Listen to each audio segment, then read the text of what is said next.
ગધેડાનું વેચાણ. મુલ્લા પાસે એક ગધેડો હતો. તે વેચવાનો છે એવું તેણે બધાને કહ્યું હતું.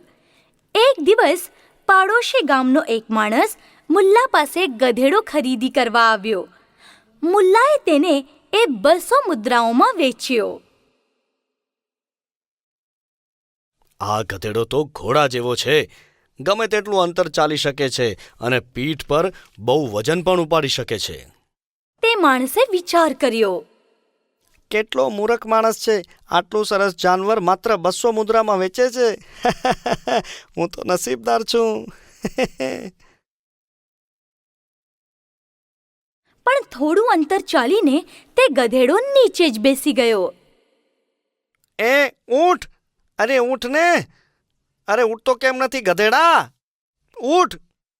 એ માણસે ગધેડાને ઉઠાવવાના ઘણા પ્રયત્નો કર્યા, પણ એ ગધેડો 1 ઇંચ જેટલું પણ હલ્યો નહીં. થોડા સમય દરમિયાન લોકોની મદદથી તે ગધેડાને ઉંચકીને ફરીથી મુલ્લાને ઘેર લાવ્યો. શું થયું? તારો ગધેડો રસ્તામાં જ બેસી ગયો. કંઈ પણ કરવા છતાં હાલવા માટે પણ તૈયાર નહોતો. ઊભો રહે. પહેલી વાત એ કે આ ગધેડો તારો છે, મારો નહીં. એ ગધેડાએ સસલું ભાગતા જોયેલું કે? માણસે જરા વિચાર કર્યો. તેણે સસલું બસલું કંઈ જોયું નહોતું, તો પણ તેણે જોયાનું માન્ય કર્યું. હા, મને લાગે છે કે એણે જોયું. પણ ગધેડાનો સસલા સાથે શું સંબંધ? શું એટલે ગધેડાને સસલા ગમતા નથી? એ ડરી ગયો હશે. ચિંતા નહીં કરો. તું ફરીથી એને લઈ જા, પણ રસ્તામાં સસલા દેખાય ને એનું ધ્યાન રાખજે. તે માણસ મુલ્લા પર ભરોસો કરીને ફરીથી ગધેડું લઈને નીકળ્યો. માર્ગમાં એક નદી પાર કરતી વખતે તે ગધેડો ફરી નીચે બેસી ગયો અને ફરી અડીખમ થઈ ગયો.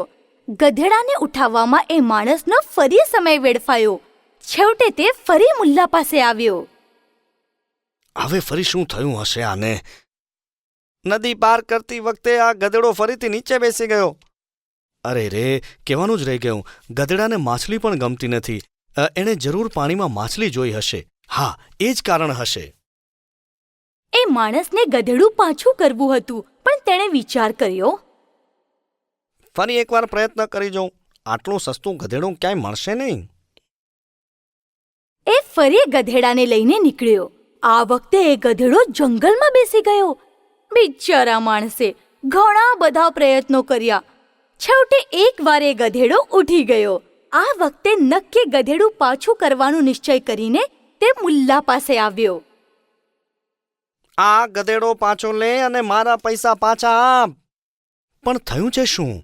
આ વખતે જંગલ પાર કરતી વખતે આ ગધેડો ફરી નીચે બેસી ગયો. અચ્છા, જરૂર એણે હાથીને જોયો હશે. હા, કદાચ જંગલમાં જતી વખતે જોયો હશે. ત્યાં ઘણા બધા પ્રાણીઓ તો છે જ. એ જ ને, તેને હાથી પણ ગમતા નથી. મુલ્લાને હવે કંઈ પણ કરીને ગધેડા અને પેલા માણસથી પીછો છોડાવવો હતો. અરે પણ મિત્ર, મારે હવે આ પ્રાણી નથી જોઈતું. આ લે અને મને મારા પૈસા પાછા આપ. આ તારું પ્રાણી છે અને મારે એ તારી પાસેથી વેચાતું લેવાનું છે. હું આ ગધેડા માટે તને 50 મુદ્રાઓ આપીશ. શું? મેં તને 200 મુદ્રાઓ આપી હતી? હા, કેમ કે તે મારો શક્તિશાળી ઉમદા ગધેડો વેચાતો લીધો હતો. હવે હું તારો ગધેડો વેચાતો લઉં છું અને તે કહ્યું કે આમાં તો અનેક ખોડખાપણો છે. તે માણસને ઝટકો જ લાગ્યો. હવે એ બેકાર ગધેડો રાખવા સિવાય બીજો કોઈ માર્ગ જ નહોતો. તે માણસને સમજાયું કે મુલ્લા તેનાથી હોશિયાર નીકળ્યો. ના ઈલાજે તે ગધેડું લઈને જતો રહ્યો. મૂર્ખાઈની હંમેશા પરાજય થાય છે.